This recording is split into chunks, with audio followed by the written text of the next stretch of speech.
everyone. Welcome back to the Champions Podcast. Glad to have you with us today. We have a special guest with us, BJ Odom. He is an awesome person and he has a really interesting story that you will find inspirational. So we're glad to have him with us today. So welcome to the podcast. Well, thank you so much. And I was catching up with you before we did this because you were on my podcast and you have quite a story too, young lady. So obviously I know a little bit about your story because we kind of connected a while back, but tell everyone else here just kind of how your story started, like from a childhood and kind of what you were dealing with and just how it was for you.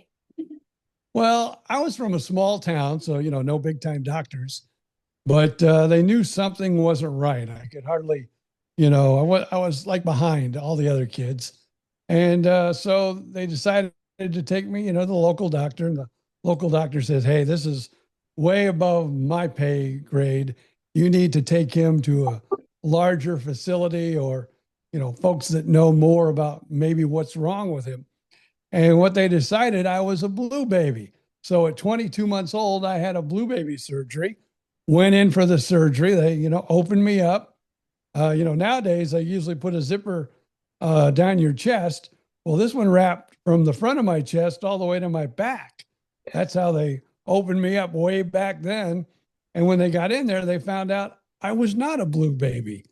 There was something totally wrong and different with my heart than they thought. So what they ended up doing was, unfortunately, telling my parents, we don't know what's wrong with him. And so time went on and they finally discovered that, well, his heart's kind of running backwards and there's nothing we can really do. So he'll probably live to see maybe his teen years and then he will no longer be with us. And I did not know this information, but I always wondered what my parents thought by hearing, how do you, because I've got children now. How do you feel finding out your children aren't even going to live to be, in their mid teens? And that had to be so hard on them. I've thought so much about that. But what happened in 1968, there was an experimental surgery called transposition of the great vessels. Some call it great vessels, some call it the great arteries. So I got that surgery in 1968 when it was still experimental. And I was the oldest living child that was still here to have the surgery. So that was way back in 1968 when I was like 12 years old. And so then I seemed to live not a real normal life because I never learned to run like all the other kids. So I was still behind, in athletics and things like that. But I pretty much ran a normal life. So that continued till I was in my, late 40s, mid 40s, and I had to have a bypass surgery. Had the bypass surgery, although right in mid surgery, I guess they lost me, but I didn't know that. And then I go back for my checkup about 2 weeks later to see the doctor, and he goes, got a question for you. Did you see the light or have an out of body experience? And I'm thinking, no. Why should I? And he goes, well, to tell the truth, we lost you for a while. Now, I guess my wife knew this, but nobody told me until I went for my checkup. And so that was fun to hear. It's like, whoa, so you lost me? Yeah, but we got you back. But, I was just wondering, did you have any out of body experience or see the light or anything? And I'm going, whoa, I don't remember an out of body experience or seeing the light. So I must be in trouble here or something. But, everything worked out there. And then it was a couple years later because I had heard before the bypass surgery, there would probably be some day where I would need a heart transplant. But, let things continue along. As you and I both know, you've got to be pretty sick in order to get a transplant. They want you to be, they don't want to give a good organ to someone who can still make it, somewhat normal. So I said, okay. And they said I weren't sick enough when I had the bypass. But it wasn't 2 years later, I went to see my cardiologist, as I did like every 6 months. And he said, you're going to need a heart transplant. And I think we're getting pretty close. So you need to head to Tampa General Hospital. They have a great transplant hospital there. And they need to check you out and let's see what they have to say. They saw me and said the same thing. Oh, yes, you're a candidate for a heart transplant now. So I'm like, whoa, now. And actually, the conversation was pretty scary because what I was doing at the time was radio, which I've done almost all my life, and stand up comedy. Well, I'd stand on a stage and tell jokes. Well, the doctor says, you need to stop doing everything now. And I said, you don't get it. I talk on the radio. I stand on a stage and I tell people jokes. I'm not working hard. He goes, no, you don't get it. You need to stop doing everything now. So I never will forget the day that I had to go in and tell my boss, doctors tell me I have to quit. I need a heart transplant. That was a rough conversation to have with my boss. And so, I pretty much quit doing everything. And because of insurance, they would put me, well, after, I got tested and you know how it is with a transplant, a million tests and 20 days later, they finally figured out, yes, we can put you on the list. So after they put me on the list, they put me in the hospital for like 10 days. I was on a swan, which is something that goes through your neck and it controls your heart, how it beats, how it does everything. And then in 10 days, they said, well, with insurance, we have to let you go for 10 days. But when I was in the hospital, I was at the top of the list. Then they let me go for 10 days and then it put me back in. I was always on a drip. I carried around an IV drip with me in a little bag. I don't know if you'd ever had to do that or not, but they had me on a drip. And then after they got done with the drip, they would put me back in the hospital, be on the drip there, be on the swan and everything. And I think it was the third time that I was in the hospital. It was like the last day I was going to be able to be there, and I was going to be discharged the next morning. And that's when the nurse came in and says, hey, guess what? We got you a heart. So then I, called my wife and my kids.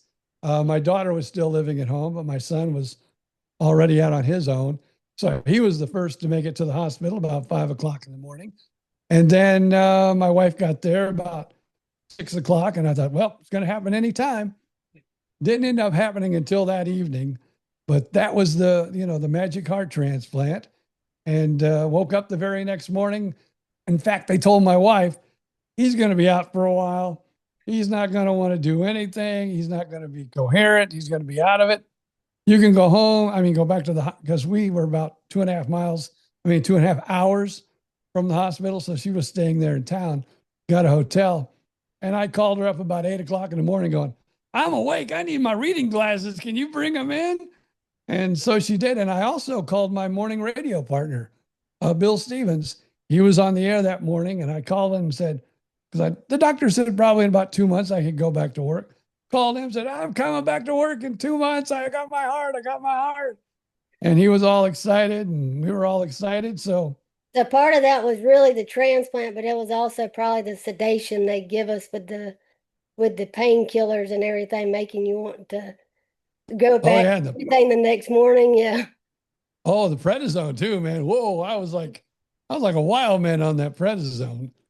That And is not a fun drug. because obviously you kind of, in a way, had your identity taken from radio and the stand-up comic act. So basically, you had to go to do nothing and just sit there and wait. And so then you get it, and then now you have this whole, transformation of quality of life is restored, and you can go back to these things. How was it for you just to kind of sit in that waiting period and then get through that waiting period and realize, okay, I'm on the other side now. Now I can go back to living. Yeah, it was, a lot of people, I think, here's what I really think. Because with my podcast talking about transplants, I've talked to many transplant patients, and a lot of them get hit with either needing a heart or a lung or a kidney or something in midlife. But like you started as a child also with your sicknesses, as I did. And I think that maybe helped me because I never was, I hate to say this, I was living my normal, Mhm. but I never really had the normal life that most people get used to as far as playing sports and, roughhousing. In fact, when I was little, I hung out with the girls. I played with Barbie dolls and easy bake ovens. That was kind of my life. While the boys were out, roughhousing it and playing sports, I was hanging with the girls. I didn't realize I had it made as a kid. But to me, that was my normal. So Mhm. I think when I did finally get that heart transplant, I was I had more oxygen in my body, more everything than I'd ever had in my entire life. And so I did when I woke up. Of course, I know it was the prednisone too, but I felt like, wow, this is like, I ain't never felt this good before. So it was a fantastic feeling. Yeah. And Champ, I know you're here with us. What questions do you have for BJ hearing this amazing story? And in a way, you can relate to both of us because we both have had, illnesses and disabilities since we were a child. So we kind of can relate in that sense of this is our normal. We just have different circumstances now. So, Yeah. Champ, what questions do you have for him? But I hear you talk about the normal, and this is something that I don't think we've talked about a lot. But you talked about the normal in the sense that what is quote unquote normal, right? Because everybody has their, like you said, you played with Barbie dolls and inside and doing those things that you consider normal because that was all you ever knew. And then when you get this new heart and life starts changing and maybe you start off as a child in a slower pace and then as we get older we try to move on a faster pace and sometimes we have to do everything in reverse. What is being still, or what did that being still teach you? I think it taught me patience and compassion. I mean, I'm so when I see children in the hospital, that really bothers me. And I'm like, oh man, why do these kids have to go through this? And I don't know if you know, but I do a podcast and I talk to people with transplants. And it was funny because I was going through a period where I was talking with not donor mothers, but mothers of pediatrics that were, Right. having to, go through all this. And when I told them my story and how, because they were all worried about their kids being in the hospital and hooked to machines, but yet they were bouncy and they were having fun and they were smiling. And the mothers, and fathers were worried about their children. I said, now imagine this though. They are going through their normal right now. There's one young man, his name's Wilson, been in the hospital now for over a year waiting for a heart transplant, probably 5 years old. And I watch his videos and he's laughing and he's just having a great time. And I told her that this is his normal. So he's not, you're affected a lot. You're connected, you're really bothered by this. But when you look at him smiling and laughing and playing in his hospital bed, that's his normal. And that made that mother feel so good that day that I told her that. She goes, I never thought of it that way. But he is. He's living his normal life. I hope that people caught that, Heather, because I think that solidifies everything that I was trying to get to, is that we try to correspond to what is, everybody asks that question, well, what is normal? This was normal before this, but what is normal? And it's your circumstances in the moment and how you address them or connect to them. So it seems like you did that well. And now, post all of that, past all of that, what did it feel like? I mean, what does life feel like for you at this stage, this age, being able to share these stories, both through the podcast, but also, like you said, with that situation, with that young guy, and just telling those stories? What has that done for you? I'll say that I was writing a book at this very same time, and I was using a co author. And I was telling her stories and different stories and things that happened in my life to put the book together. And at the same time, I was talking about my childhood as we were putting this book together. That's when I seemed to get like this flood of peds moms. Some were looking for lungs, some were looking for hearts. And I was saying, this is better than therapy. I go, I don't know how come, somehow God put it all together that when I was writing about my childhood, I was talking to pediatric mothers. And I just thought, man, when the universe comes together, it comes together. And share what the title of your book is, because it is so clever that when you first told me, I was like, that is so awesome. Well, it actually came from my comedy act because they always told me in comedy, you need to introduce yourself to the audience in the very beginning and to get a laugh, something about yourself. So my opening line after my, transplants, because I've also had a kidney transplant, I'd get on the mic and I'd go, well, I had a heart transplant in 2003, kidney transplant in 2015. I got more parts than a chicken nugget. Always get a big laugh. And then when I was writing the book and the co-author or the ghostwriter or whatever you want to call her, Christine Metcalf, asked me, why do you want to call it that? And I go, well, I told her that's in my comedy act. And I always said if I wrote a book about transplants, that would be the title. So it's more parts than a chicken nugget. And it's available on Amazon. I don't know if you can see it real good, but that little guy right there, that was me back in my younger days when I was the poster child for the American Heart Association back in Indiana. More parts than chicken. I can just only imagine how good your comedy act is, because when we first met, I could just tell, I was like, I love this guy's personality because it's just the rawness that you have. Like, and I guess it comes from us too. Like, we're not ashamed, we're not embarrassed. We want people to know these stories of overcoming and seeing this side of life, because the truth is a lot of people don't see they don't have to deal with things like we do, so they don't understand this world.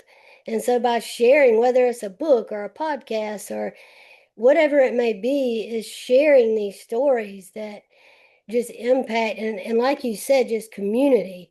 I mean, heck, we don't have to pay for therapy because we have it right here, right? So, and maybe we don't have like the same illness or the same transplant journey, but it's that commonality of going through getting the gift of life, going through waiting period that nobody knows what it's like waiting for an organ until you do. Nobody knows what Right. it's like to get the organ until you do.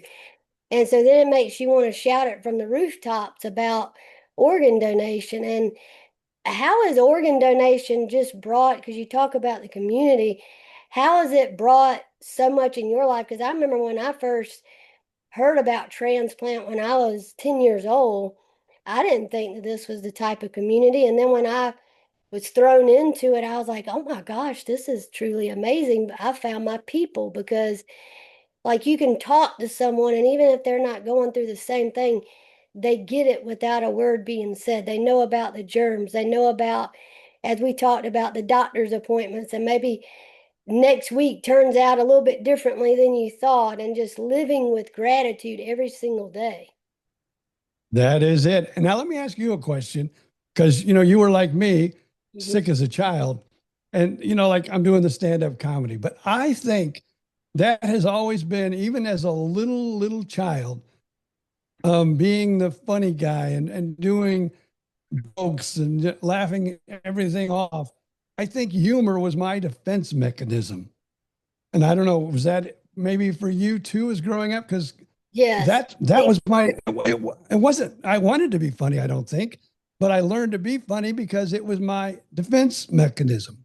Heather, Yeah, you answered the I don't first. think it is that I mean to be funny, and people tell me that, and I'm like, I'm just being me. And I guess it's because if you lived, like, obviously your mind knows, okay, this is kind of a dark situation. But if I sat there and cried and just boo-hooed through the whole situation, how is that going to make me like, there's nothing wrong with crying, but how is that going to make me feel? Well, it definitely feels better to laugh. So, Yeah. just it's either lifting someone else up, or maybe it's just telling something funny, like even with cystic fibrosis, maybe it's telling something, you know, that's semi gross in a way to what someone else would think, but to us it's not. And it's just maybe it's a humor about nurses or being in the hospital or going through something or how you're feeling, or I mean, it doesn't even have to be medical that you make a joke out of. But I think humor does go a long way because you have to find something to cling to just kind of laugh through the day. Because if you don't laugh, then what are you doing? You're probably crying. Right. And Uh, even in my book, I state that when I go into the hospital, my bed becomes my stage, my comedy stage. I make the nurses laugh. I make the doctors laugh. I make, the aides laugh. That's kind of like I feel like it's my job. And when I'm laughing and they're laughing, life is so much better in the hospital. you talk about that, and I think that's such an interesting question because there are two things that I use, and Heather knows this in ministry. One is that I'm the craziest cripple pastor you'll ever meet. The other is when God was creating. I don't know if you ever remember the game Operation. Oh Uh, yeah. so you used to stick those little parts in different places, and if you didn't stick it in the right thing, it would buzz. And so just that, that reality of putting a little humor to it I think opens the door a little bit to say, I'm just as real. I'm just as common. Maybe our stories are a little bit different, but when you dig down deeper, there's a natural soil, so to speak, that's there for you. It's there for me. It's just how deep do you have to dig to find it? So And And I also believe, you go ahead. oh, go ahead, Heather. I was just going to ask, like, how has it been for your family to kind of see you through all this? Because we talk about us, but how has it been like for I know especially your son and your wife, how's it been for them to just kind of walk through all this with you? It's like when I went back to the beginning of my story, when my parents were told I would never live past my, early teens. I, I can only imagine what they went through. All I know is when I had my heart transplant, I was told by my son's partner that he kind of curled up in a little ball in the corner and was crying like a little baby would do. And that's because he was worried about his daddy. So I can only imagine, but they've been strong all the way through. And my wife has really been my rock. And that's just, the way it's been, and I feel sorry for her sometimes. In fact, she had breast cancer for a while and I was on the other side of the bed and I'm going, I don't like it on this side of the bed. I feel more comfortable being in the bed, not sitting beside you holding your hand. I love that. Oh my goodness. So y'all are just like a power couple over there with maybe y'all don't need to have quite as many health crises happen though. I think y'all need to kind of like be smooth sailing from now on. That'd be nice, yeah, but that's not always the case. But like you said, though, you could be either laughing through it and telling jokes, or you could be crying your eyes out and going, "Oh, I'm so sick. I don't know what's wrong. I don't know if the doctors are ever going to fix it." And I think if that, let me just state this. I mean, this is my belief, and my belief only. But I believe a negative attitude and a positive attitude is going to help your outcome. I think if you've got that woe is me, I got no chance at all for living, I'm never going to get this. I hate to say it, but I think your chances of not making it are much higher than those of you that go, okay, this is not a good time of my life, but I'm going to fight through it and I'm going to get it and I'm going to get that heart and I'm going to feel better. And that's the way you win. And I think in life, we all want to win. That is a perfect answer. And I know Champ just loved that answer too. And I did. I My always finger went say that immediately I'm up. allergic to negative people. And that doesn't Yep. mean I'm oblivious to their problems. But I like to stay in a positive, I can do this. This isn't going to bring me down. I like to stay in that kind of mindset because even if it's hard, even if it's a hard mountain to climb, like you said, a positive mindset versus negative makes all the difference. I truly believe that. It does. How, okay. So I'm going to flip it a little bit because you talk a lot about optimism. How do you deal with the struggles of it when they come? Or do you kind of, as you said earlier, your laughter or your comic relief is kind of your defense mechanism. How do you balance that? Because there is somewhere somewhere in the grand scheme of things, there is a reality check, right? That has to happen of this is rough. This is difficult. This isn't everything that I hoped it would be. How do you balance that? And how do you teach other people to balance that? Because, that's one of the things I noticed with like comedians who struggle with just self-doubt or mental illness. They talk about like this person made everybody else laugh, but they were also real, but nobody ever asked, how they were doing. How would you encourage somebody to deal with that in both the positive perspective, but being realistic, if that question makes any sense? It makes a little sense to me. I'll tell you another example. So I got my heart transplant in 2003. I found out in 2014 into 2015, I needed a kidney.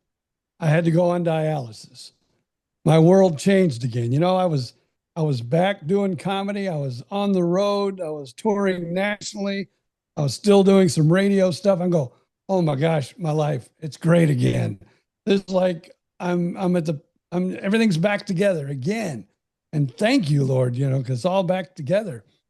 But then I came home after, they put the fistula in, which they, put the needles in to purify your blood and everything. And I remember coming home from the hospital after getting that fistula put in. I looked in the mirror and just started crying and going, I can't win. There's no way I can win. I just keep losing. And then all of a sudden I said, you know what? I can sit here and cry and I can look at this but there's still a chance. That little boy that was told he wasn't supposed to live until he was 12, boom, they came up with a surgery and he's still alive. Boom, I had the bypass surgery and they lost me on the table. Boom, I lived. Then they said, well, you need a heart transplant. And hearts back in 68, I don't even think they were doing heart transplants. And so when I needed that, I just always believe you never know what tomorrow will bring. And you got to just believe that tomorrow something good will come, hopefully. Yeah, that's so true. And I think it's okay sometimes to just sit in that because I remember when and I do cry over some things. And I remember when I first realized that, okay, I got my dialysis catheter and I'd gone through lung transplant twice. And I mean, I remember that moment that it kind of was realization that, oh, now I've got to fight for a kidney. Now dialysis is real. There's no more putting it off. And I just had kind of like that breakdown moment that day. Like, I just want to stay home and sit with my dogs. And, I don't want to have to go to that center and I don't want to have to do this. And I don't want to. And then it was kind of weird because you got through it. It wasn't easy. But then I remember telling somebody after I got through dialysis and got my kidney, and I said, but what if that was the plan? What if it was a plan to make me stronger than I already was? But what if it was a plan for God to have me be used for someone else that might be going through it to say, hey, I can do that. I can survive that. Yep. Because the truth is, a lot of people that are going through it are looking at other people's survivor stories of organ donation to say, oh, they survived that. Maybe I can do that. And so I think there's such a significance there because we don't even realize in the moment we're thinking, oh, I don't want to have to do this. But then when we get through it, then we kind of see the other side and then we see other people and they're like, you've helped me. You've helped me get through this. And I had so many people tell me that. And I'm like, well, what did I do? And they're like, just how you kept going. And so I can imagine for you that people thought the same thing about you as he just kept going. He didn't Yeah. crawl in the corner and say, "Oh, I give up." You kept going. So we were talking about just kind of like having the gratitude and living with our circumstances. And we've talked about your family and how it was for them. And now, obviously, this side of transplant. Is there any kind of advice that you would give somebody that's just kind of going through something? Maybe it's not transplant, maybe it's just a significant health situation. Is there anything you could like give somebody advice for? Because obviously, talked about, you had your normal as a child, but maybe somebody else has never known that, and now they're just suddenly being thrown into the medical world. Is there any advice you could give to somebody on that? I think what I would tell them is take it one step at a time. I said earlier, I think people that have been sick as a child, it's easier because we're kind of used to the whole world of going into the hospital and having needles put in us and telling us this may not work this way, but you may need to do this. Where an athlete or someone who has, worked construction all their life, they're not, they've just hit something that's totally new to them. It has totally thrown off their game. And I understand why sometimes those people can be more challenged than someone like, you and I that have done this since birth. And I preach this in my book too. Keep a positive attitude. Try to smile through it and try to think about, everything is going to be okay. Maybe it's not, but if you have it up here mentally, I think it's a mental game. I really do. I hate to call it a game, but I think when you're sick and you're, in misery, you got to keep that mental attitude and you've got to keep fighting because once you quit fighting and once you mentally let go of it, I don't think things are going to turn out right. And it's so true because when you talk about like how it kind of is easier for us, is because I've had so many people approach me and say, "Well, how do you just keep a positive attitude and keep going?" It's like, well, if I wanted to die, I would just say, "Okay, whatever." But I Yeah. would die. So now, maybe like when I'm 70 or 80, okay, but it's like, why, if I'm given the opportunity to fight, would I not fight? I mean, no, it's not easy, but it's just like, and I guess sometimes I have a hard time understanding because of the way my brain is wired to fight, that when people just kind of make it just like have such a meltdown about something that like you've had luxury, and I call it luxury, you've had luxury of health. So Yeah. if you come upon a bump in the road, you have to look at it as all your blessings you've had throughout life, because not everybody has that. Like you said, children in the hospital, that maybe that's all they've ever known. And I think it's just so important for people to see outside of, and Champ laughs at me sometimes when I say this, but I say it's not always the cotton candy dream. And it's just because some people just live in such a fantasy world of nothing can ever go wrong. There can never be a health problem. And then if they do stumble upon us, like the world is just totally ending. And it's not that you don't validate their feelings for it, but it's like you said, all about the mentality. If you have that positive mindset, I will push through this, I will get through it, I am going to get to the other side. This is going to make me stronger. Maybe it won't be easy, but it's going to become my testimony. Like, I just feel like there's so much power in that. And even growing up with cystic fibrosis, you know, I was never ashamed. I knew I was different, but I was different in a good way. And so I never let that bother me. And then it's like as an adult, you kind of own it and you're like, yeah, yeah, I am. And it's because I'm proud to show people I am a fighter. You're a fighter. We're showing people we're defying those odds. You beat, when they said to your parents, "Oh, he's going to die as a child," you beat that. Now you're living this story. So it's like you just keep defying the odds and proving the world wrong in a way. And like I said, and I do believe this also, if anybody is like, maybe they came across the new illness or something, and let's say it's even a bad outcome, like the doctor says you're going to live another 2 years. Always keep this in mind. Medical science changes daily. Every day, medical science will change. And you've got, you never know what tomorrow is going to bring. So I always say, you never know what tomorrow will bring medically. So don't give up. Think about what could happen tomorrow. And I've lived by that also because I've been kind of saved by, experimental surgery in 1968. I died in bypass surgery because it was still too early to have a heart transplant. Got a heart transplant. Then I had to get a kidney transplant.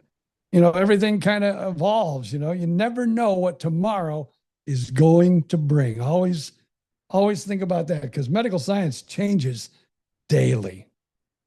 And even thinking about the advances that have been made, since you were a child to where medical technology is, what is that like? Because obviously you're older than I am. I was born in 92, and I can just look back at stuff that has changed from then, and I'm like, wow. And I get to be a part of some of that. What has that been like? Because I mean, the medical advances today are just obviously, they still can't cure some of the things we'd like them to cure, but just, I mean, the fact that they can even do transplants and be successful, that they're not just doing one organ, they might be doing two or three or four, and people are living longer and having successful lives. And like the experimental surgeries you had, what has that been like just to kind of grow through the medical advances? Well, one good thing I can say is the 1968 surgery, I personally had no idea it was experimental. I'm 12 years old. I'm dum dum dum dum dum. Oh, my mom and dad says I got to go to the hospital. They're going to give me a surgery. But I can only imagine what they were thinking. Oh my gosh, this is experimental. Is it going to work? Is it not going to work? Are we going to take our son to the hospital and this surgery is his last day? That I think what baffles me more than anything else is what other people go through and what other people think. Because still to this day, I can only, as a parent, I can only imagine hearing the words, your son's only going to live maybe to his mid teens if he's lucky. Can't even imagine that. Yeah, and the experimental part, as an adult, we would probably think, oh my gosh, like, because I know thinking about that, you think, even like when they come out with a different medicine, you're like, well, how many people have tried it before now? Like, I want to see statistics. But in that circumstance, as a child, you didn't have a choice. You just had to try it and hope that it worked. Yeah, that's what my parents are probably going through. They're just saying we're gonna try. If this is our only hope, then let's try and hope. And my mother was very strong in my childhood, and I think that she tried. I mean, yeah, she coddled me a little bit because I was sickly, but she told teachers and other people in my life, treat him as normal as you possibly can. Yeah, and I And think that's that's so important because when you start, I mean, like obviously the situation is different as a child because there's different things that we had to deal with that other people didn't have to think about. But it's so important to treat the child normal because if you didn't, then it just makes the child, I believe, just, I don't know, it just makes their mental state different. Like it's more about empowering them than kind of saying, well, you're different. You have to do this. You can't go play with other kids. You can't do this. And my parents, even like my mom, was obviously more cautious and had things to think about, but she wanted me to live. And I mean, she still wants me to live. And then you have some people that they take it to the extreme And then they're like, oh, I don't want my child to ever leave the house, because they're so paranoid. But how is that? Because I would imagine, especially as you as a father, that you would probably agree with that of just letting the child live because you just never know when that time could be up. You know what? You said something that has really sparked something in me with that little talk you just did. Because I think if my parents would have coddled me more and wouldn't let me do a lot of the things that let me do, maybe I wouldn't have the attitude that I have today and the confidence in the medical world. If they were like, "Oh my God, my poor baby is gonna die," so what I think your upbringing probably has a lot to do with the way we are as adults, in our medical journey, our medical journeys. And sometimes being feisty and stubborn has its perks, don't it? Because you Yeah. know how to get through the hard Well, times and laugh through it. yeah. You said something, Heather, that I think, and I love how BJ was capturing that because the other thing that you said that stuck with me when you talked about fighting, you don't realize what's on the other side until you fight, right? You don't realize it's kind of like going up a mountain. You don't until you've done it. You never can see the peak. And if you've never seen the peak, how do you know what's on the other side? And so I think that has a lot to do with attitude, with perspective. If you if you don't know the difference between the two and don't know how to work them simultaneously together, then you're never going to see the end result. Or the end result could be completely different than what it could have been. True. So So where can like people, obviously you're on social media, but share again where people can find your book and where they can listen to your podcast and just all that information. And if you ever go back on tour on your comedy tour, I've got to come see that. Yeah, I think I've retired from that, but it's still in the back of my mind. But I'm I'm laughing. I'm here I am talking about it. You got to have a positive attitude. But I'm saying I'm too much of an old dude now to be going out on the road nationally and touring as a comedian. But the name of the book, More Parts Than a Chicken Nugget. It actually has a Facebook page too, More Parts Than a Chicken Nugget. And it's a story of survival, second chances, and the family that basically held me together. Co-written by Christina Metcalf, basically has been an author all of her life. And she gave a sliver of her liver to her half sister, her stepsister. And that's how I met her. And I told her my story, and she said, "Oh, that would make an excellent book. It'd be a feel good book." And so we put it together, but it's available on Amazon. Just go to Amazon and look up More Parts Than a Chicken Nugget. And I don't care. It's a feel good story, and it's got things about my radio career, my comedy career, and there's even a story about back in my old farm little community. Somebody came to my dad and knocked on his door and said, "I think you got silver on your property." And we had a silver mine that people came from miles and miles and just sat around this big hole in the ground watching people dig for silver. Never found silver, but it was almost like a tourist attraction for a year.